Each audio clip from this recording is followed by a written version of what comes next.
Assalamualaikum warahmatullahi wabarakatuh. Bismillahirrahmanirrahim. Alhamdulillah rabbil alamin. Wa bihi nasta'inu ala umuri dunya waddin. Wassalatu wassalam ala asyrafil mursalin Sayyidina Muhammadin wa ala alihi wa sahbihi ajma'in. Amma ba'du. Hadratal muhtaramin, para kiai, para masyayikh, para bunyai, para asatidz dan asatidzah, khususnya pengurus takmir Masjid Muhajirin yang saya hormati. Saya tidak bisa menyebut satu persatu tanpa mengurangi hormat kami kepada mereka-mereka. Alhamdulillah wa syukurillah, kita dipertemukan kembali oleh Allah Subhanahu wa taala di tempat yang mulia, di hari dan bulan yang mulia. Mudah-mudahan kita semua dimuliakan oleh Allah Subhanahu wa taala dengan menghadiri acara yang mulia di tempat yang mulia di hari dan bulan yang sangat mulia ini. Mudah-mudahan pula kita diterima amal kebaikan kita selama beberapa bulan atau selama beberapa hari, dan insya Allah selama 1 bulan. Mudah-mudahan kita dikabulkan amal kebaikan kita dan dilipat gandakan pahala kita. Amin amin ya rabbal alamin. Kita sebenarnya doa kita dikabulkan oleh Allah Subhanahu wa taala. Ketika jenengan sebelum datang bulan Ramadan, di bulan Rajab, jenengan berdoa. Doa kita yang kita sering kita sampaikan, kita dengungkan, kita ucapkan, yaitu Allahumma barik lana fi Rajaba wa Sya'bana wa ballighna Ramadan. Kita sudah dikabulkan doa kita dan kita sampai di bulan Ramadan ini. Mudah-mudahan kita bisa melaksanakan amal ibadah kebaikan kita, khususnya puasa dan qiyamul lail, baca Quran dan sebagainya di bulan Ramadan. Dan mudah-mudahan pula kita disampaikan ke bulan-bulan Ramadan berikutnya. Amin amin ya rabbal alamin. Bulan Ramadan adalah bulan yang sangat istimewa, bulan yang penuh bonus. Satu kebaikan dilipat gandakan pahalanya. Dalam sebuah hadis disebutkan, al-hasanatu bi'asyri amsalihha. Satu kebaikan dilipat gandakan menjadi 10 kali kebaikan. Bahkan dilipat gandakan ila as-sab'ati ad'afin, sampai ke 700 kali kebaikan. Illa saum, kecuali puasa. Ini hadis qudsi. Illa saum, kecuali puasa. Wa ana ajibi, kata Allah, puasa saya yang membalasnya. Berarti kita tidak tahu seberapa besar, seberapa sempurna orang yang beribadah puasa itu. Puasa, kenapa Allah yang membalasnya? Karena kita yang melaksanakan puasa ini meninggalkan makan, meninggalkan minum, meninggalkan kumpul dengan istri karena aku, kata Allah SWT. Bukan karena siapa-siapa. Orang berpuasa Jenengan masuk kamar mandi tidak ada yang tahu jenengan misalnya minum. Tetapi karena Allah, maka jenengan menjaga tidak mau minum atau tidak mau makan. Karena Allah. Wa ana ajzibi. Itulah sehingga Allah Ta'ala yang membalasnya. Ibarat orang mau dikasih hadiah oleh misalnya presiden atau wali kota. Jenengan dipanggil secara khusus. Saya yang nanti yang akan memberi hadiah kepada orang itu. Berarti itu kan hadiah yang sangat istimewa. Tidak mungkin hadiah-hadiah yang berarti lebih dari 700 kali lipat pahala itu. Hadirin hadirat yang saya muliakan, sebelum kita berbicara tema, saya akan muqaddimah ini dulu. Rasul sallallahu alaihi wasallam pernah bersabda kepada Siti Aisyah, "Ya Aisyah, dawimi qur'ababil jannati." Hai Aisyah, yang selalu kamu itu mengetuk pintu surga. Siti Aisyah bingung.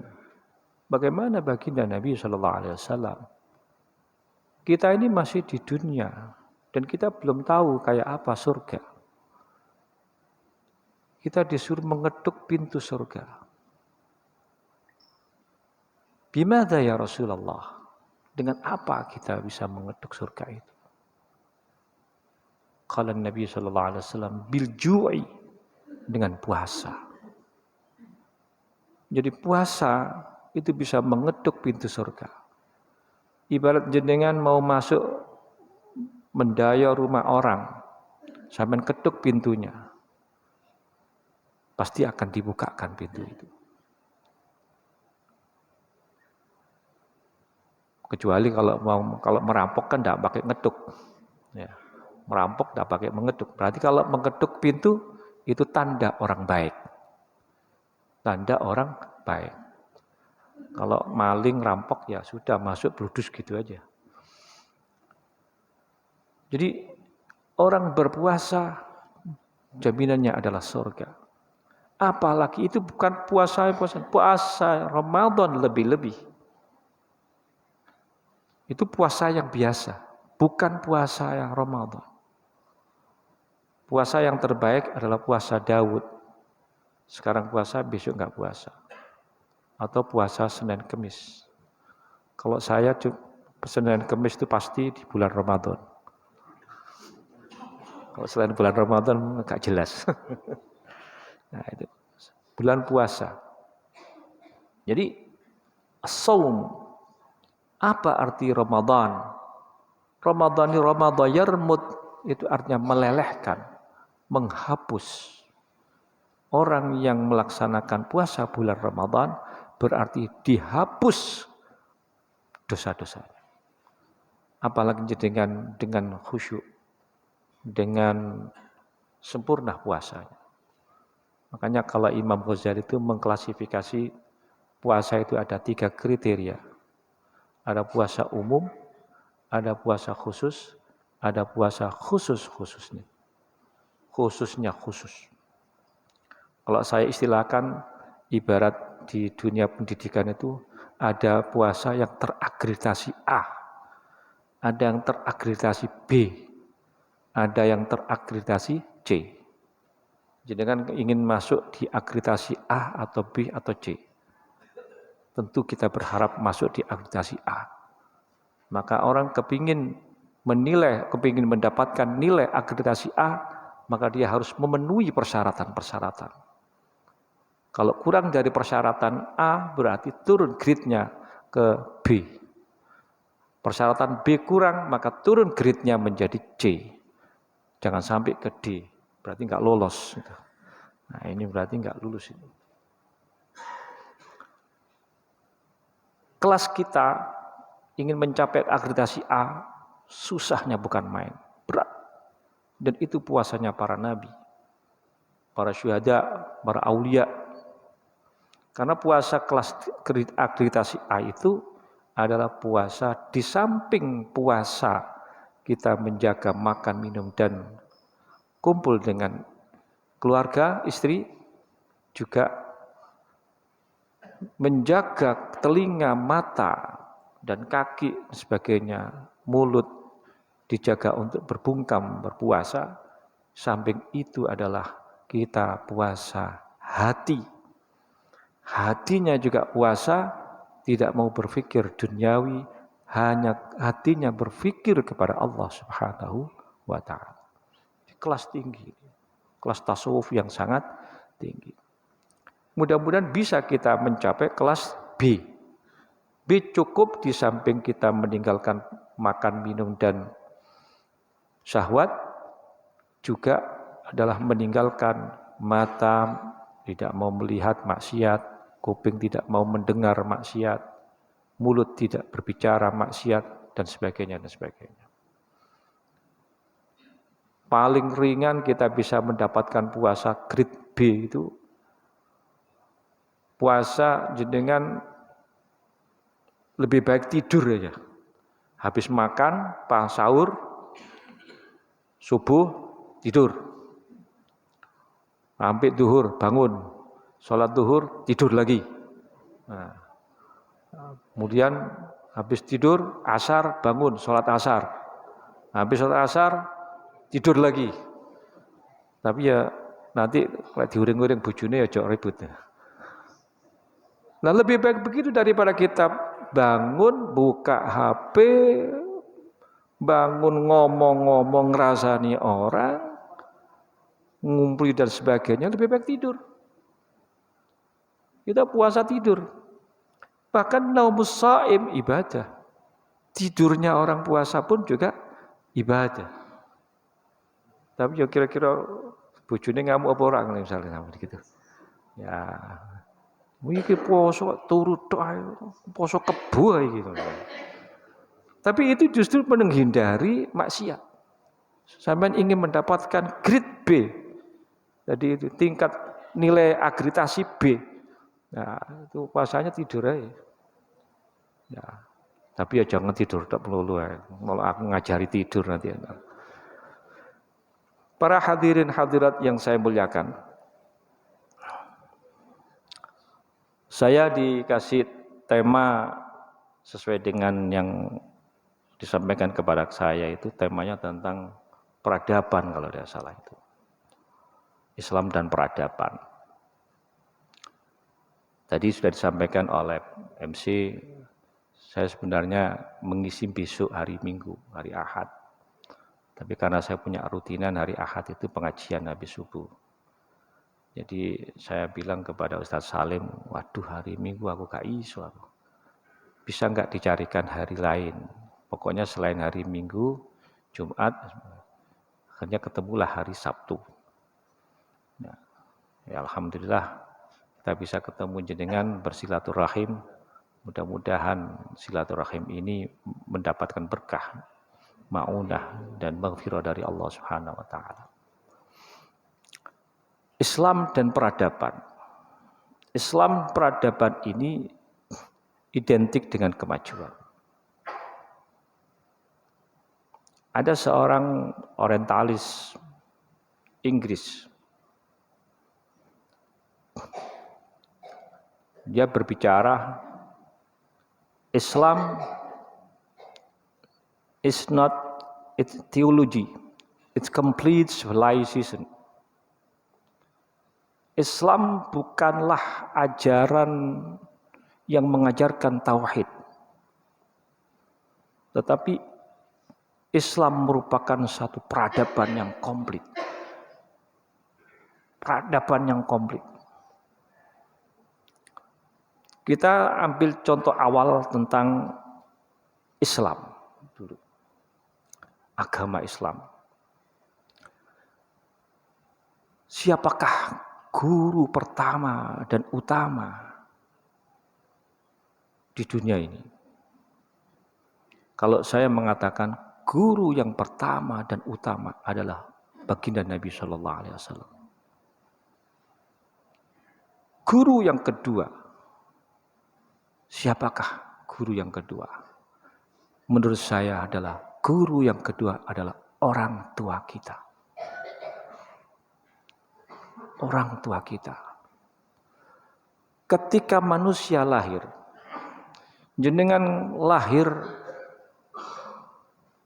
begitu lahir tidak mengenal apa-apa, tidak mengenal siapa di lingkungan kita. Allahul ladzi akhrajakum min butuni ummahatikum la ta'lamuna syai'a wa ja'ala lakumus sam'a wal basara wal fuada wal fuada la'allakum tashkurun. Manusia lahir tidak mengenal siapa-siapa, tidak mengenal apa-apa, tapi Allah memberikan karunia pendengaran, absar, penglihatan, bahkan absar itu penglihatan juga dengan hati, wal fuada, dan hati. La'allakum tashkurun, supaya kita bersyukur kepada Allah Subhanahu wa taala. Ketika kita lahir, siapakah yang memperkenalkan Islam kepada kita? Orang tua kita. Begitu kita lahir, orang tua jenengan menyampaikan adzan. Allahu Akbar, Allahu Akbar. Kita dikenalkan tauhid. Dikenalkan Allah Subhanahu wa taala. Bersaksi asyhadu an la ilaha illallah wa asyhadu anna Muhammadar Rasulullah. Bersaksi bahwa tidak ada Tuhan kecuali Allah. Dan bahwa Nabi Muhammad SAW adalah utusan Allah. Yang ketiga, kita dikenalkan sholat. Hayya 'alas sholah. 2 kali kita hayya 'alas sholah. Dan yang keempat, hayya 'alal falah. Ayolah kita meraih keberuntungan, kebahagiaan, kemajuan, dan sebagainya, dan sebagainya. Berarti orang tua kita adalah yang pertama, yang kedua setelah baginda Nabi Sallallahu Alaihi Wasallam, yang mengenalkan kita Islam. Karena itu di dalam sebuah hadis disebutkan kullu mauludin yuladu 'alal fitrah fa abawahu yuhwidanihi ayunassiranihi ayumajjisanihi. Ada yang mengatakan kullu mauludin yuladu 'ala fitratil Islam. Setiap orang yang lahir adalah Islam. Tetapi siapa yang menggores, siapa yang mendidik, siapa yang menjadikan dia orang Islam, siapa yang menjadikan orang Nasrani atau Majusi adalah kedua orang tua. Ini guru kita yang kedua. Karena itu hormatilah kedua orang tua kita. Ayat yang berkaitan dengan perintah wa'budullaha wa la tusyriku bihi syai'an wa bil walidaini ihsana. Disejajarkan kita diperintah menyembah kepada Allah dan tidak boleh musyrik, disejajarkan dengan berbuat baiklah kepada kedua orang tua kita. Memang siapakah yang harus didahulukan? Ada sebuah hadis yang menerangkan tentang yang harus didahulukan adalah ummuka. Tapi di sisi lain ada juga orang tuamu laki-laki. Ada salah seorang sahabat mempunyai bapak. Dia sudah usaha, sudah berhasil pekerjaannya. Tapi orang tuanya selalu minta uang, minta ini, minta itu. Sehingga sahabat ini gerah. Bapak itu tak turuti ini, kok masih minta aja. Masih jaluk ini saja, minta itu saja. Maka laporlah kepada baginda Nabi Sallallahu Alaihi Wasallam. Sahabat ini menyampaikan persoalan itu kepada baginda Nabi. Lalu oleh Nabi, bisa dipanggil ayahmu? Maka dipanggil ayahnya. Tanyalah Nabi kepada ayahnya itu, benarkah kamu minta uang ini. Iya Rasulullah. Apa kata Rasulullah? Anta wa maluka li abika. Kamu dan harta-hartamu adalah milik orang tuamu. Kita lahir yang tidak punya apa-apa, kemudian punya apa-apa, punya kekayaan, punya apa macam-macam, rumah dan sebagainya. Na'udzubillah min dzalik, manakala kita tidak menghormati kepada kedua orang tua kita. Itu bagian dari satu kemajuan dan peradaban. Makanya ketika Allah menciptakan manusia dan diberi kelebihan tadi yang saya sebutkan, ada 3 tadi itu, as-sam'a wal basar wal fuad. Tapi hati-hati. Innas sam'a wal basar wal fuad kullu ulaika anhu mas'ula. Besok akan dimintai pertanggungjawaban. Kita pasti mendengar apa yang dikumandangkan itu. Dan orang pun mau sekarat, mau meninggal, pendengaran pasti mendengar. Sam'ah pasti mendengar. Makanya ditalkin, diajari orang itu. Mulut tidak bisa berbicara, tapi pendengaran bisa mendengaran dan hati bisa menerimanya. Talkin la ilaha illallah dan seterusnya. Mendengar. Telinga kita mendengar. Hati kita mendengar. Saya cerita pengalaman saya. Saya itu ketika dioperasi, saya operasi khusus nih. Waktu itu dinyatakan oleh dokter itu kanker. Stadium, menurut informasinya katanya stadium 4. Tapi saya syukur sangat. Ketika itu setelah dioperasi saya itu dalam keadaan tidak sadar. Kata orang-orang sekitar kita sudah banyak bicara macam-macam sampai saya itu ditempel ditepuk dengan keras oleh dokter. Saya tidak terasa apa-apa. Tapi saya mendengar suara orang-orang sekitar kita. Begitulah orang sakaratul maut. Dia masih mendengarkan. Tapi alhamdulillah Allah masih memberikan saya umur panjang. Mudah-mudahan jenengan juga diparingi umur yang panjang, sehat wal afiyah fi taatillah. Kembali kepada birrul walidain. Ada sebuah hadis. Birrul walidain afdalu minas shalah was sadaqah was siyam wal haji wal jihad fi sabilillah. Berbakti kepada kedua orang tua yang muslim. Pokoknya orang tua. Kalau kita yang non muslim ya tetap baik, tidak boleh dimusuhi. Berbakti kepada kedua orang tua lebih baik daripada sholat, puasa, haji, jihad fi sabilillah. Artinya orang yang melaksanakan sholat, puasa, haji, zakat, tetapi dia masih berani kepada kedua orang tua, tidak mau berbakti kepada kedua orang tua. Keadaan kalau kayak ini kecil nilainya. Nah, ini berbuat baik itu birrul walidain.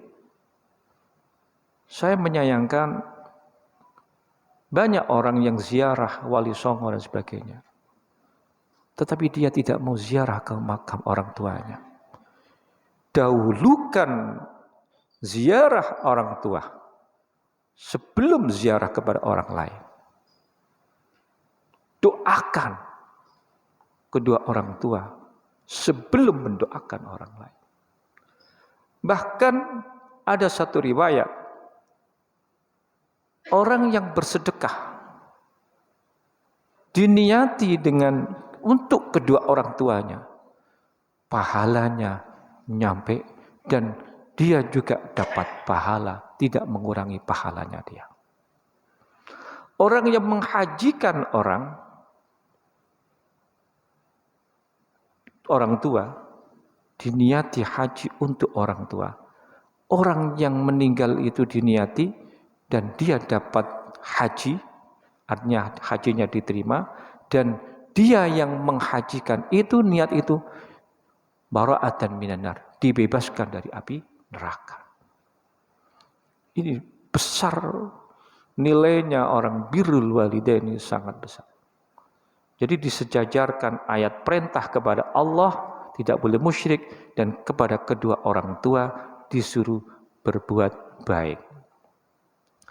Hadirin hadirat yang saya muliakan.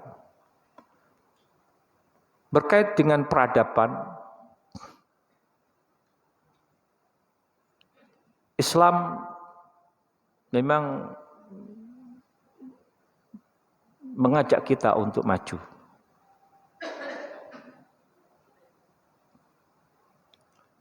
Ada satu perintah ayat yang berkaitan untuk kemajuan itu banyak sekali di dalam Al-Qur'an.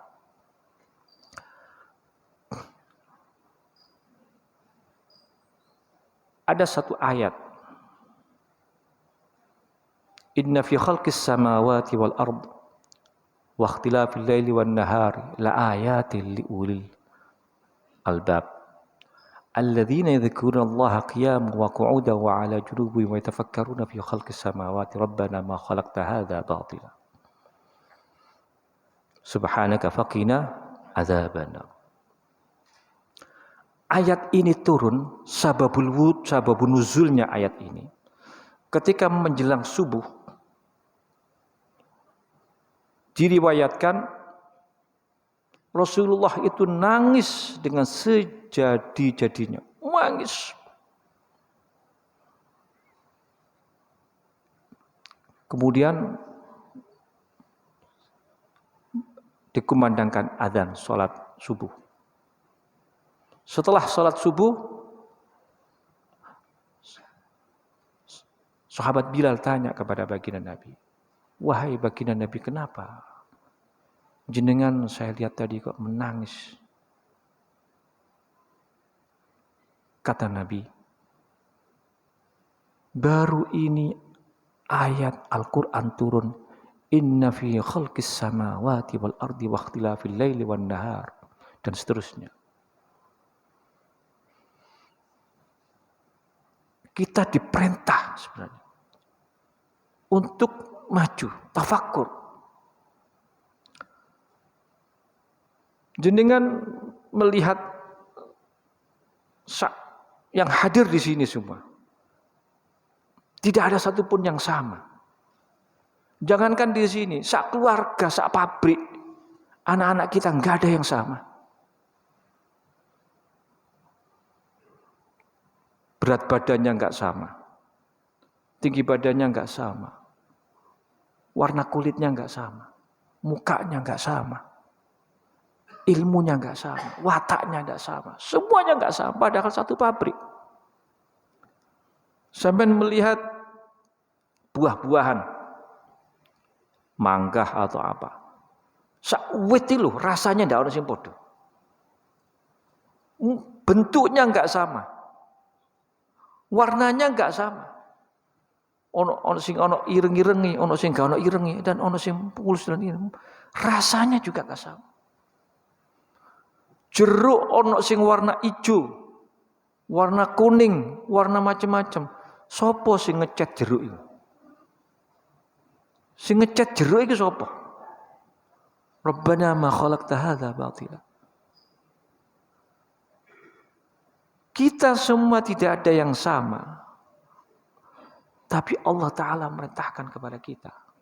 Kenapa kita bisa rukun? Kenapa kita bersatu? Kenapa kita tidak tukaran? Allah merintahkan kepada kita, wa ta'awanu 'alal birri wat taqwa wa la ta'awanu 'alal itsmi wal udwan. Ayo kita saling tolong menolong kebaikan dan takwa, albirru, kebaikan, dan jangan saling tolong menolong dosa dan kemaksiatan. Ini perintah Allah. Allah menciptakan makhluk yang waqtilafil laili wan nahar, malam di pagi tidak ada yang sama. Hari kemarin dengan hari sekarang enggak sama. Jenengan duduk di sini hari kemarin dengan sekarang tidak sama. Walaupun jenengan duduk posisi di pas tidak akan sama. Pasti berubah. Itulah fitrah, itulah sunnatullah. Nah, jadi sholat sunat. Kenapa orang sholat sunat itu kemudian menghindar dari tempat sholat wajibnya?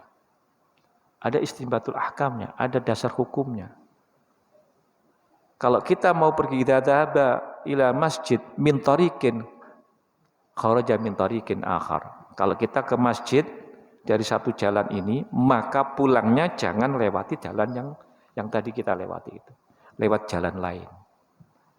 Dhahaba min tariq kharaja, jadi raja'a min tariqin akhar, pulangnya dari jalan yang lain. Itulah kemudian ulama fikih mengatakan ketika kita sholat fardu, maka ketika kita melaksanakan sholat sunnah geser dikit, jangan ditetapkan di tempat yang itu, digeser dikit. Itu bagian dari kesunatan kita melaksanakan ibadah itu. Jam 6? Oh, jam 6 kurang 15 menit. Biasanya ada dialog dah? Oh, enggak. Nah, sebenarnya panjang yang mau saya sampaikan, tapi ini kasihan orang-orang yang waktunya biasanya habis sahur itu tidur paling enak. Ya, saya juga biasa begitu, Pak. Habis puasa, habis makan gitu biasanya tidur. Wah, ibadah tidur. Baik, Bapak Ibu sekalian yang saya hormati, itu bagian dari satu peradaban. Kita tahu kemajuan Islam pada abad pertengahan. Pada masa itu kita kenal di Daulah Abbasiyah khususnya. Islam mencapai kemajuan yang sangat besar, pesat sangat tinggi. Ahli-ahli filsafat, ahli ilmu bermunculan pada saat itu. Kita kenal Ibnu Sina.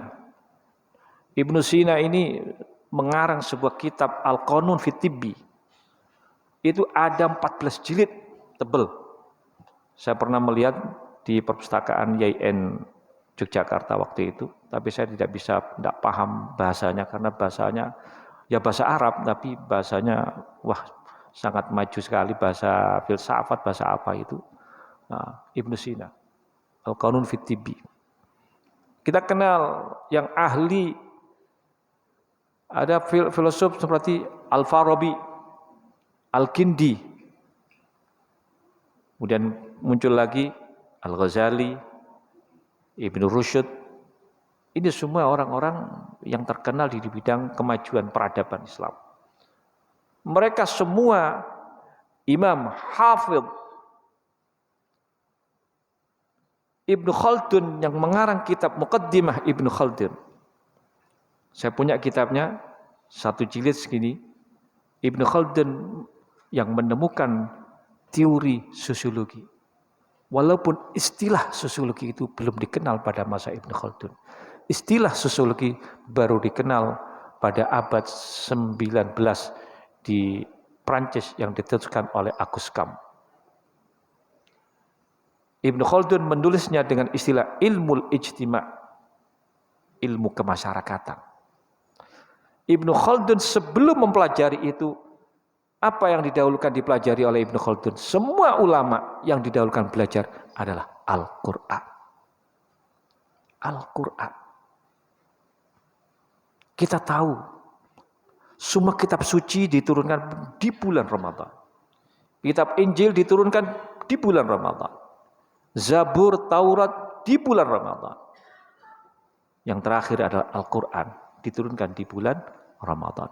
Syahrul Ramadan alladzi unzila fihi al-Quran hudal linnas wa bayyinatin minal huda wal furqan.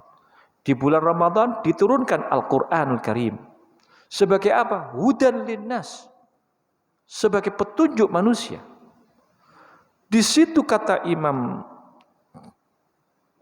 Suyuti, petunjuk di situ adalah petunjuk agama, petunjuk hukum, petunjuk kesehatan, petunjuk ilmu pengetahuan, petunjuk apa saja. Ibarat rambu-rambu lalu lintas, kan ada rambu lalu lintas mau ke Surabaya 60 kilo, ke Malang 55 kilo, ke Probolinggo 35 kilo. Apakah di rambu-rambu itu Surabaya? Apakah di rambu-rambu itu Malang dan seterusnya? Tidak. Itu hanya petunjuk. Kalau mau ke Surabaya, arahnya ke selatan. Probolinggo arahnya ke timur. Mau ke Surabaya, arahnya ke barat. Artinya, kalau kita mau mencari ilmu, kedokteran dan sebagainya secara detail, bukan di dalam Al-Quran, kita tidak mampu. Kemana? Ke fakultas kedokteran, ke fakultas pertanian, ke fakultas hukum, dan fakultas-fakultas lainnya. Karena kita mau menafsiri ayat Al-Quran, tidak mungkin mampu. Walau anna ma fil ardi min syajaratin aqlamun wal bahru yamuddu sab'atu abhurim ma nafidat kalimatullah. Seandainya kita ingin menulis Al-Quran, menafsiri Al-Quran secara utuh, umpamanya pohon-pohon di dunia ini menjadi patlotnya, penanya, yang dituturkan ke mangsi, lautan menjadi mangsi dan dilipat gandakan jumlahnya sampai 7 kali lipat lautan untuk nulis kalimat Allah, mana tidak selesai, tak cukup. Namun dari sekian ayat Al-Quran, kita tahu ayat Al-Quran jumlahnya ada 118 surat. Dari 114 surat. Dari 114 surat ini menurut Imam Syafi'i, ada satu surat yang sangat pendek, hanya 3 ayat. Itu cukup bagi kita semua. Yaitu surat apa? Surat Wal Asri. Lau ma anzalallahu ala hadzal khalqi ila hadhihi surah lakafathum, kata Imam Syafi'i. Seandainya Allah tidak menurunkan surat-surat lain, hanya surat Al-Asri saja untuk makhluk Allah, cukup. Sudah cukup. Apa itu suratnya? Wal asri, demi mangsa, demi masa. Innal insana lafi khusrin, semua manusia rugi. Illal ladzina amanu, kecuali orang yang beriman. Wa amilus salihati, wa tawassaw bil haqqi, wa tawassaw bis sabr. Masa, ada yang mengatakan masa ketika masa kelahiran Islam, ada yang mengatakan masa sore, ada yang mengatakan masa pagi, ada yang mengatakan masa sekarang, masa dulu, dan masa yang akan datang. Semua rugi kecuali orang yang mukmin, yang saleh, yang mau beramal. Wa tawassaw bil haqqi wa tawassaw bis sabr. Karena itu ada sahabat kalau salaman, begitu salaman tidak dilepas-lepas kalau tidak salah satunya baca wal asri innal insana lafi, baru dilepas. Orang baca surat Al-Asri diampuni dosanya. Nah itu surat pendek, kata Imam Syafi'i, suratun wajizah, surat yang sangat pendek, tapi isinya ijaz, bukan itnab, singkat tapi isinya padat. Saya kira ini yang bisa kami aturkan. Barangkali ini sudah tinggal 5 menit. Kalau memang bisa dilanjutkan ada pertanyaan, monggo, sepanjang saya bisa membantu jawaban jenengan. Kurang lebihnya mohon maaf. Assalamualaikum warahmatullahi wabarakatuh.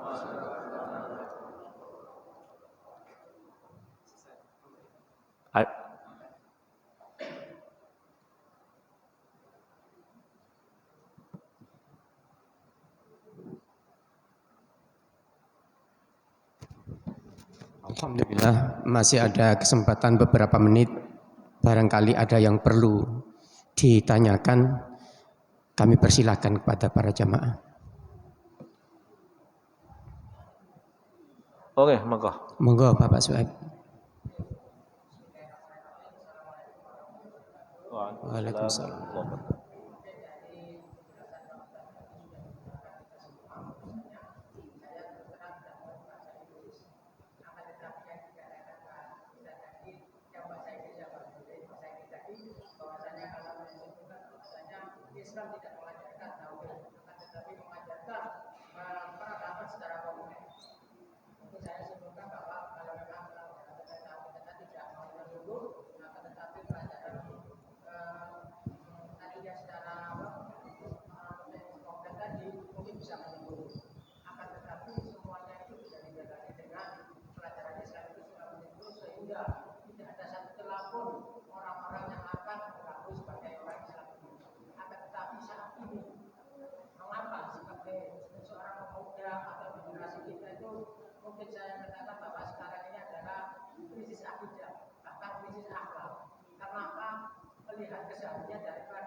Waalaikumsalam warahmatullahi wabarakatuh.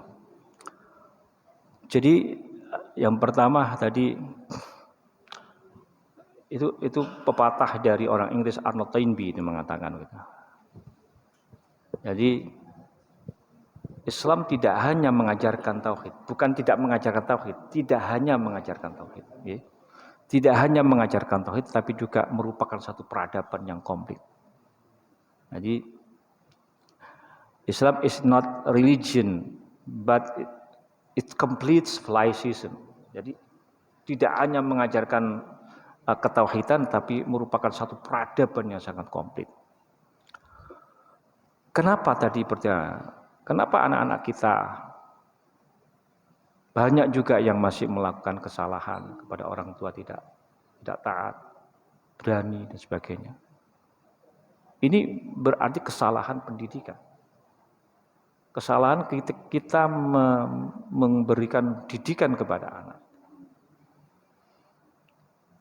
Kalau dulu orang itu dikenalkan, kita komitmen bahwa ketika kita lahir dan kita didengarkan ayat bunyi azan, berarti kita diperintah untuk belajar tauhid, akidah, Allah. Siapakah Allah? Kita kadang ya kalau seperti itu mestinya iling harus ingat dengan komitmen mengajarkan. Ketika kita sholat, kita komitmen dengan sholat kita itu. Inni wajjahtu wajhiya lilladzi fataras samawati wal ardh hanifan musliman wa ma ana minal musyrikin. Qul inna sholati wa nusuki wa mahyaya wa mamati lillahi rabbil alamin la syarika lahu wa bidzalika umirtu wa ana minal muslimin. Komitmen itu. Di dalam salat juga ada doa antara dua sujud. Apa sujud? Dua sujud. Rabbighfirli warhamni wajburni warfa'ni warzuqni wahdini wa'afini wa'fu anni. Makanya jangan terlalu cepat. Renungkan doa itu. Rabbighfirli, ya Allah ampunilah dosaku. Warhamni, rahmatilah aku. Wajburni, tutuplah kesalahanku. Warfa'ni, angkatlah derajatku. Wa'afini, dan sembuhkan aku. Wa'fu anni. Itu doa. Makanya sholat itu menurut bahasa kan lughatan ad-du'a. Istilahan aqwal wa af'al, ya, ucapan dan perbuatan, doa. Kenapa orang masih melakukan kemaksiatan, masih melakukan? Berarti sholatnya masih belum genap. Lihatlah orang-orang kenakalan yang narkoba dan sebagainya, pasti sholatnya bolong-bolong. Atau mungkin tidak sholat.